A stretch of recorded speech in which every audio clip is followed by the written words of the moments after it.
প্রায় 3.25 কোটি টাকা শুকনো গাঁজা আটক অসম পুলিশের হাতে। প্রায় 4 ঘন্টার তল্লাশি শেষে এই বিপুল পরিমাণ গাঁজাগুলো উদ্ধার করা হয়।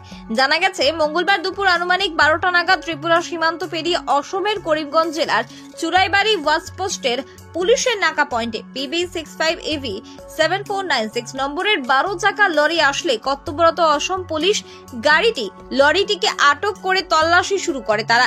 তখন গাড়িতে থাকা অকেজো রাবারের প্রচুর বস্তার ভেতরে বিপুল পরিমাণ গাঁজাগুলো লুকায় ছিল। তবে এই পন্থাকে অভিনব বললেও ভুল হবে, একেবারে নিত্য নতুন আবিষ্কার বললেও কম হবে। যাই হোক, প্রতিটি রবারের বস্তার ভেতর থেকে 3 কেজি করে 439 প্যাকেটে মোট 1 টন 317 কেজি শুকনো গাঁজা উদ্ধার হয়, যার কালোবাজারি মূল্য 2,63,40,00,000 টাকা বলে জানিয়েছেন অসম পুলিশ।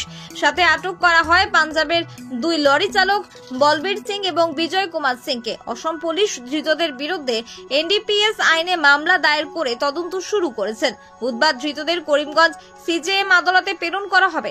এদিকে পুলিশের জিজ্ঞাসাবাদে ধৃতরা জানায় তারা রাবার সহ গাঁজাগুলো আগরতলার আমতলী বাইপাস থেকে নিয়ে আসছিল হরিয়ানা যাবার উদ্দেশ্যে।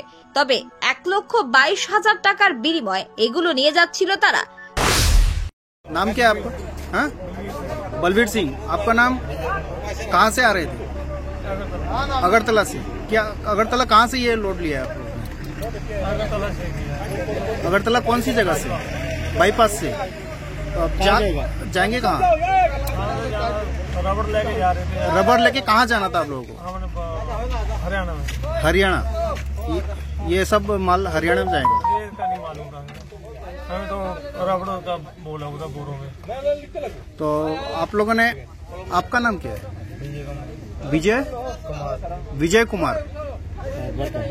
घर कहाँ है आप लोगों का? पंजाब। पंजाब कहाँ? पटियाला, लुधियाना, रोपड़।